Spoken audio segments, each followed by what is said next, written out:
Hello, my name is Trent and I'm an AmeriCorps member with Green Mountain Conservation Group for the 2020-2021 season. Green Mountain Conservation Group is a nonprofit organization dedicated to protecting the natural resources of the Ospey watershed. Welcome to our Citizen Science Corner.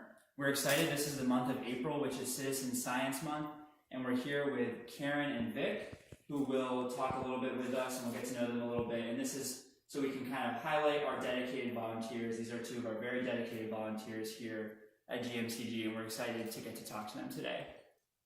So, how are you guys doing today? Good. And if you just start off by introducing yourselves and just a little bit about what you do on a day-to-day basis and spend most of your time doing. Well, we're Karen and Vic Vitek. We live in Tamworth, New Hampshire. We retired there about 2.5 years ago. We built a new home there. Of course, during the pandemic, our whole schedule has changed, but generally we live in a nice neighborhood where we can get out and go for a couple miles of walk with friends, socially distanced.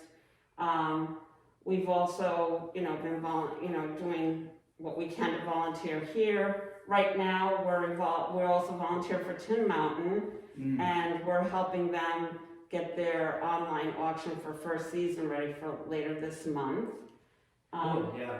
In the fall, we normally would be singing at the Mount Washington Valley Choral Society. Okay.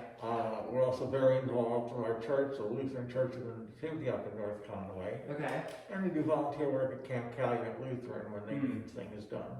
Yeah. So you guys have a lot of different things going on when you can get out.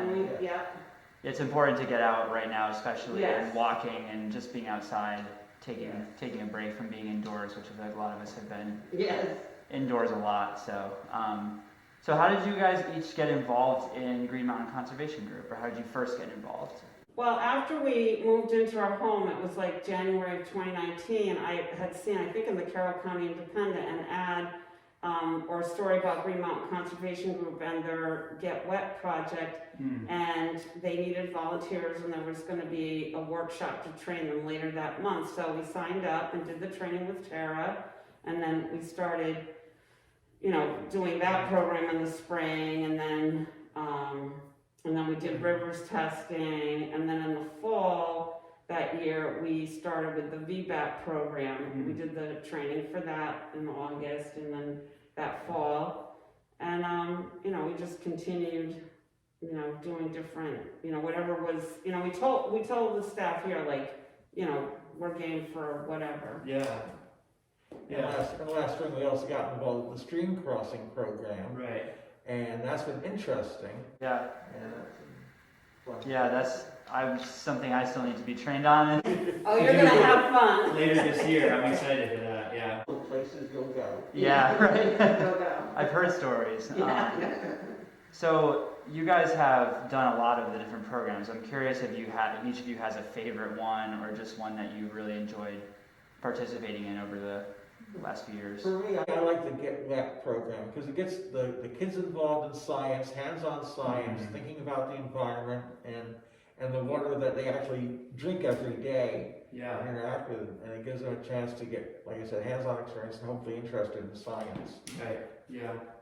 And I like that program too. I really missed it, but I have to say that the stream crossing survey was very interesting. We'll never cross the stream again and think about things the same way. Just the vocabulary that you learned. I've been coming up here.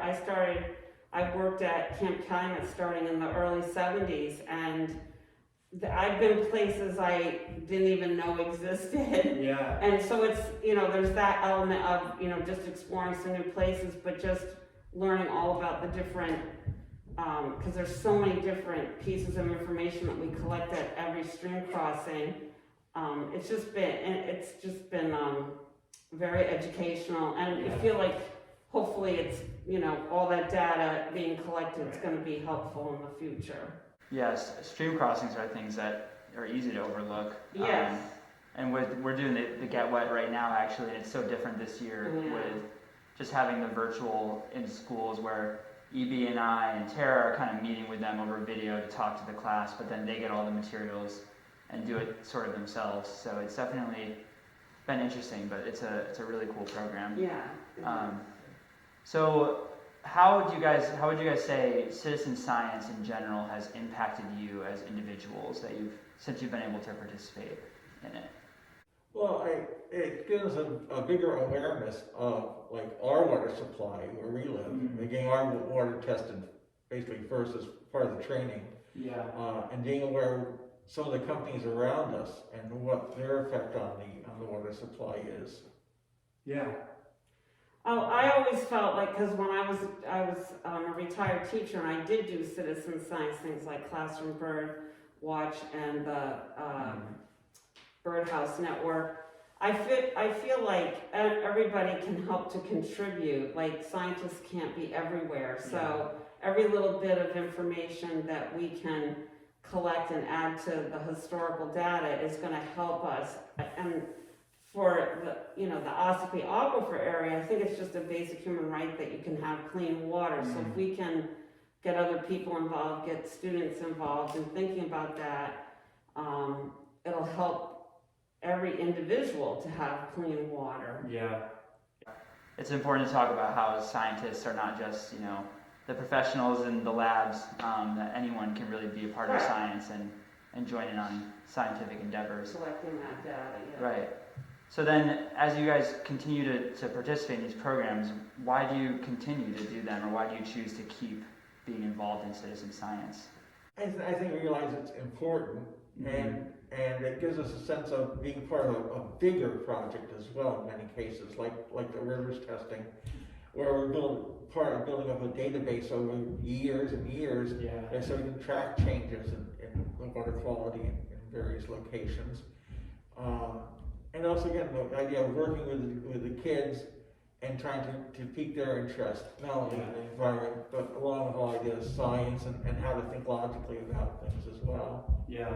And one of the reasons that we retired here is we love this area. We want to keep it, good for everybody, and so if it's going to stay like this, then you have to get through Get Wet, get those students interested in doing that.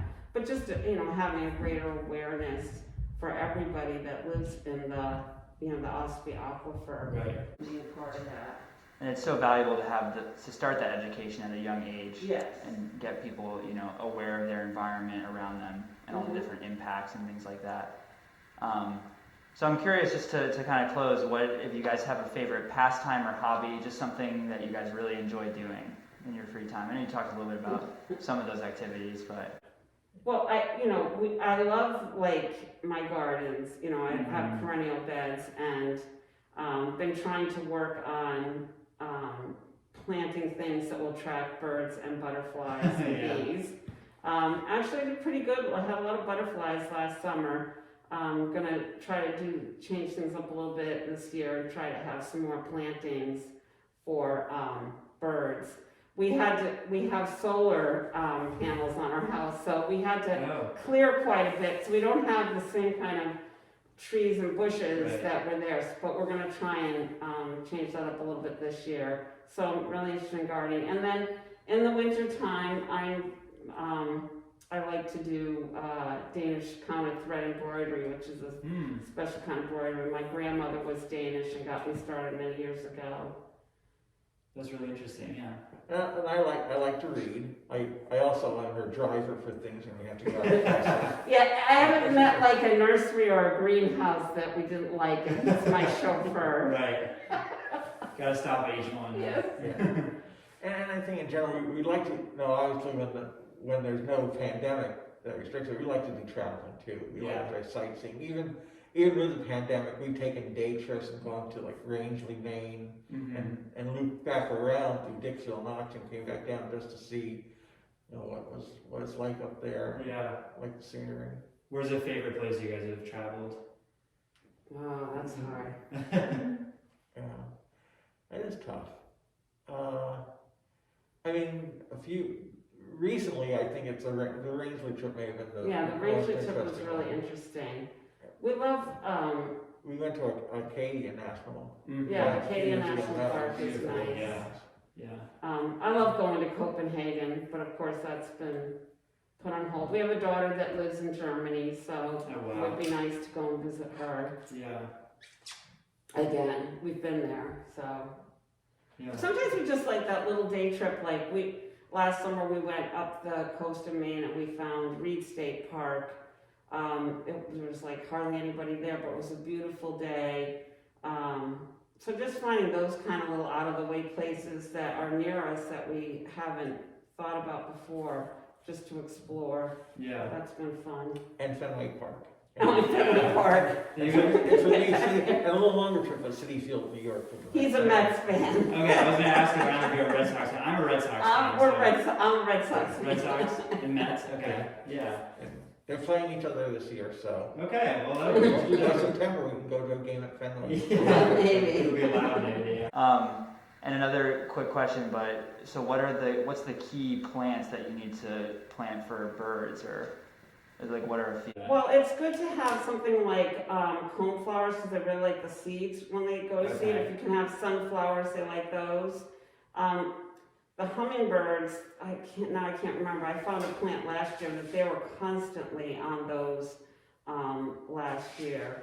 And then For the winter, you also need some kind of bushes or trees, something that they can land in near the feeders and go up and come back. Yeah. Come back.